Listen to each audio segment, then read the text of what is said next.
Michael Buble, the pride of British Columbia, joins us on the program. Michael, how are you today? Hi, Mr. Patrick. Happy Hanukkah to everybody. Well, I want to know if you're over the 1994 Stanley Cup final. Are you over it never, yet? never. Any chance I have to trash Mark Messier, I do. Even though I'm sure he's a great human being, that was horrible. That was horrible. And I was there. I went and I was in the festivities or the riot, both of them. And it's hard as a Canuck fan. It's a tough thing to take. Have you talked to Messier about that? No, I've never. Oh, okay. I was in an NHL awards where I presented something and I sat behind him and I just glared at him the whole time.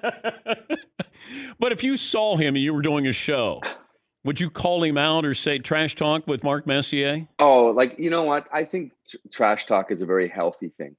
Honestly, I do.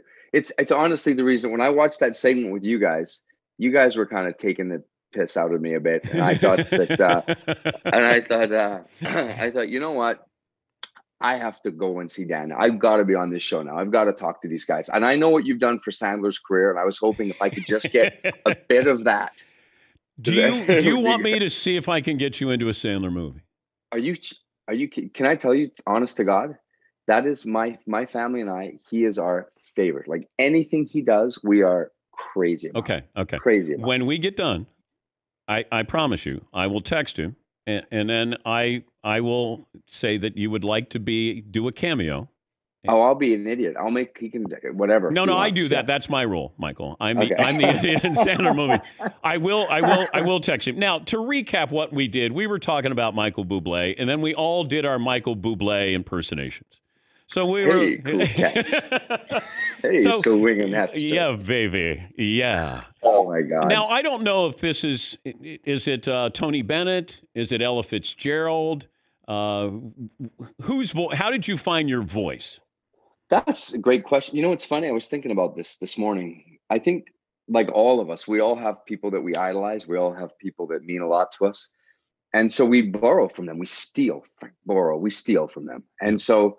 I stole from everyone I could steal with little things. I took the way that, say, Dean Martin would drop his epiglottis. It's the way he would kind of have that thing, or Elvis Presley's vibrato, or the way Sinatra would sing on his vowels, A-E-I-O-U, or whatever. There's all of these things. Ella Fitzgerald, she had sort of the way that she would bounce between notes. I would steal it all. And at first I was nothing but a thief. I truly was. I don't think I could tell you what I sounded like. And it took me years. I mean, even after I got signed, I think I was into my third record before I really started to find my own distinct style. Up till then, I think I was really no more than a kid just trying to impersonate the people that I loved, you know? But I think that's the same for everybody. If you're in broadcasting, it's like, I have many friends that are broadcasters, it's the same thing. They look at guys and girls that came before them and they just tried to steal. And then they finally did become themselves. But you grew up, you wanted to be an athlete. You wanted to be a hockey player. Like, at what point do you go, okay, I can't be, a tough guy, hockey player. I'm going to be a crooner. It hasn't stopped. I still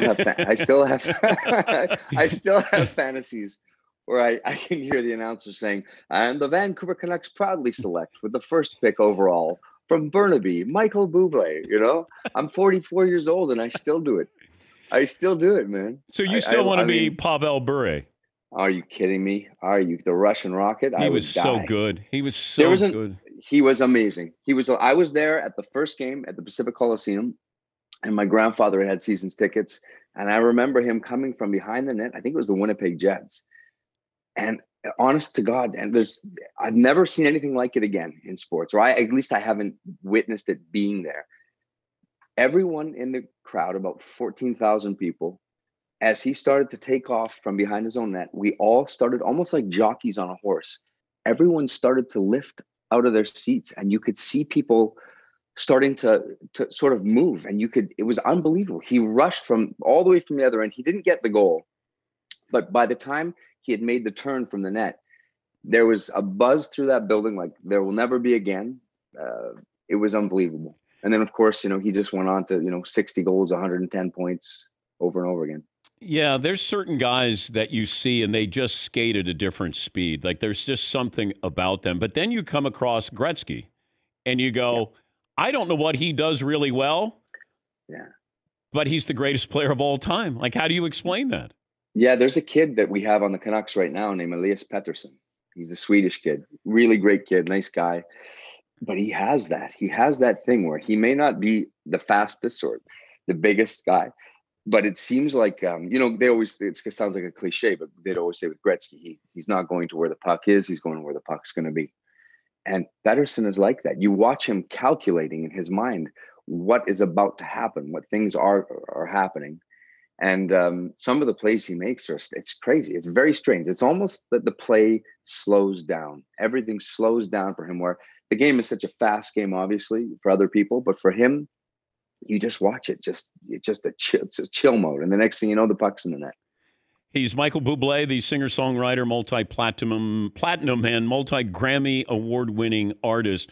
Full disclosure, my late mother-in-law came home one day, and she said she wanted to know if we had any Michael Buble music.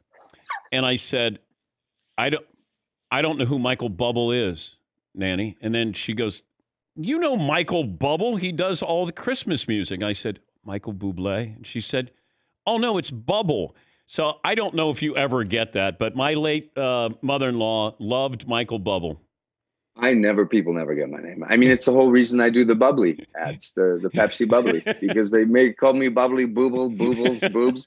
In other countries, they call me, that's what they call me. In Spain, they say Miguel Burbuja, which is bubble in Spanish. In Ireland, I'm Mickey Bubbles. In a lot of the UK, I'm the boobs, Mr. Boobs. It's funny, when I first signed, the company kept saying, listen, we really need to change your name. It's a crap name, and people are never going to buy records from a name Buble, Bubbles. What happened? So I'm glad I didn't. What happened at Rockefeller Center? We were worried that you weren't performing. I don't know what to say. I mean, the record that I have out right now is 9 years old. Yeah. So there's nothing to promote. I don't. Yeah, but you're Mr. Christmas. I don't know. Like Mariah Carey is the queen of Christmas. Yeah. Right? Yeah. I don't know. You're proclaiming that, but she proclaims that. But she proclaims that. Yeah. No. She's the queen of Christmas. I'd like to be the queen of everything. But you can be the king of Christmas. Could I still be the queen? Could it be a queen thing, or is it? Well, you are Michael Boobs, so sure. Michael Boobs could easily be the queen. Who knows how things are going to roll with my wife? You know what I mean? I know. Who knows? I know. I want you to be the judge here. Todd, you want to start first with your Michael Buble impersonation? All right, and just tell us what you think. I'm so excited to hear this. Okay, I'm sure you are. Okay, Todd, are you ready? Fire is so delightful, and since we've no place to go, let it snow, let it snow, let it snow. All righty. That's not bad at all. That's got a little Bill Murray in there. Star Wars. One of the great singers of all time, Bill Murray. I don't mind that. I thought that was pretty good. All right. McLovin, you don't sing, do you? Can I give my turn to Todd for a second song? No. I can't have Todd. Todd doesn't get... No. One more verse. All right. Man, it doesn't show signs of stopping. And I brought me some corn for popping. The lights are turned way down low. Let it snow, let it snow, let it snow. All righty. Seton O'Connor. Oh, you guys are killing me. Well, Michael, I was thinking, since you sort of brought back that style of like that crooner style, I think what we're missing right now is more of the Bing Crosbys of the world, the sort of come late me pum. I think that there's a market for that right now, more of a modern I think so Bing. too. I was just listening to Bing Crosby, David Bowie last night at the dinner table. And, that my wife goes, that's David Bowie's #1 single. I go, it's not Bing Crosby's #1 single, but I know it's David Bowie's #1 single. All right, Paulie. Can you do that? Can you do that one piece again? Because I feel like it may not work for Christmas, but it could work for a porno. Okay. Seton? Because I keep it down here, I think is what you're saying. Yeah, come, they told me. Mm-hmm. Yeah. Okay, Paul. Wow. All right, Michael, you're never going to feel better about your singing skills in about 3 seconds. Here it is from Sinatra, my favorite line. A lady doesn't wander all over the room and blow on some other guy's dice. I just like the line. It. I can't say. I love Luck Be a Lady. That's a great tune. Luck Be a Lady Tonight. Yeah. Do you like it's Sinatra? Who else would you say would be go-to? I liked Sinatra a lot, but I think easily my favorites were Dean Martin. Dean Martin underrated though, Michael. Dean Martin was amazing, man. That guy made things look like they were easy. Yeah. And they weren't easy. It wasn't easy. He was great. And Nat King I loved Cole? his whole thing. Nat King Cole, I loved Nat. I loved how he sang. I love that voice. I love a lot of the ladies. I love Ella and I love Sarah Vaughan. I like a lot of like Diana Krall. I'm a massive fan of Diana. Big Connick fan, big Sincotti, Cullum. There's a bunch of modern guys and girls that Cecile McLaren-Savant is a great jazz singer. You're never going to listen to any of these, I'm guessing, but they're really good, really talented people. No, Diane, I've heard of.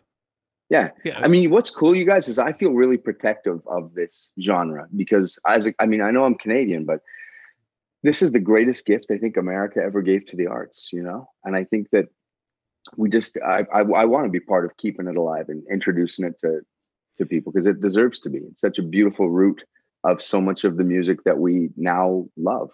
Everything from rock to R&B to, rap, everything. It's sort of the root of that. Well, we gave that to you, but Canada gave us Rush, though, Michael. Yeah. So yes. Yeah. Could you sing songs like that? If I said, something like I do sing songs. If you guys actually listened to me or came to a concert, you would see that I do. But because you don't, you have just put me into this place, unlike me, who watches everything you guys do and is completely in love with you. But here, I'm here to learn. Listen, would you guys come to a show, just hang with me, bring your girls, bring your wives and come and chill with me? Absolutely. Can I ask one more favor? Too? Yes, you can. One of the big reasons, of the many reasons I want to do this. First, I'm a huge fan. I think you guys, what you do is so great. I really do. And I watch all the time. I'm fascinated by what you do. I love the world that you live in. I am 5 points behind in my fantasy league. I know that Spade asked for help once, and I'm asking for help because I think I can take this guy and go to the finals. We started a week early in 14. Okay. I have the issue. My team started off, I was 9-3. Kyler Murray, who was going to stop Kyler Murray? Alvin Kamara, you couldn't stop Alvin Kamara. I was going to kill everybody. And all of a sudden, Breeze went out. Kyler got hurt in Seattle. Anyway, in my flex position, my wide receivers are great. I got a plethora to choose from. Okay. But in my flex, I've got to go between Dobbins, Sanders, which they're saying that he's going to get more work, but it freaks me out. The team he's playing against, and God, is he going to get more work? And the third, who is my third? Mostert. And I love Mostert, and I put him in last week, and I got Shanahan. So, what would you guys do? Yeah, McLovin. We have a guy in the back, Mario, who has Dobbins on his team, and he emailed yesterday the group and said, should I play Dobbins or Cam Akers for the Rams? And we all said Dobbins, and then Cam Akers just had the night of his life last night. So you should not. I played him in 2 of my leagues last night, did. And I can't even tell. And I'm in the deep playoffs in 2 of those leagues, and I was crying with joy. How important is fantasy in your life? More important than my family. No, my friends think I have an issue. They really do, because I take it I love it so much. I have so much fun. I'm so passionate about it that it takes up a lot of my life. Have you met Russell Wilson? I have not met Russell Wilson. I'm a big fan, though. I can make that happen too. Oh, I'd love that. Because I'm from Vancouver, so our team is the Seahawks. Yeah. So it's weird when you go around Vancouver, you see all these people in Seahawks uniforms. We're big Seahawks fans. Can we play? We have something called Stat of the Day, and I have Will Ferrell's done it, Darius Rucker's done it, and all it is just Alan, can we play Will Ferrell or Darius Rucker just to give Michael an idea of what it sounds like? Stat of the day, stat of the day, stat of the day, stat of the day. Here comes that what? Stat of the day. Okay, so that's Will Ferrell as Ron Burgundy. Here's Melissa Etheridge. Woo! Ow! Stat of the day! Stat of the day! Stat of the day! Stat of the day! This is the stat of the day! And then here's Darius Rucker. Stat of the day, stat of the day. Here comes the stat of the day, yeah, stat of the day, stat of the day. Here comes the stat of the day. Now, I'm going to put you on the spot. You could either do it here, or if you wanted to go to your recording studio and dress it up, and you could do it that way. So, you mean I could do like a serious production of it? Yeah, like I'll let you have that option because. Can I would do both. I would do one live here, and I would give you. Right. I would give you a massive 75-piece orchestra. Okay. All right. So it's you a cappella. So. Boom, boom, boom. Stat of the day. Stat of the day. Oh, baby, it's the stat of the day. Stat of the day. Stat of the day. It's the stat of the day. Wow. Grammys. Grammys. You're welcome back anytime. And if you come around in the Northeast in New York, we're coming. We're going to be there. What a blast that would be. Thank you guys so much. And thank you. And good luck with the album that is not new, but it feels like it's new every Christmas. Thank you. Thank you, buddy. Dan. Thanks for having me. That is Michael Buble, Michael Boobs, joining us on the program.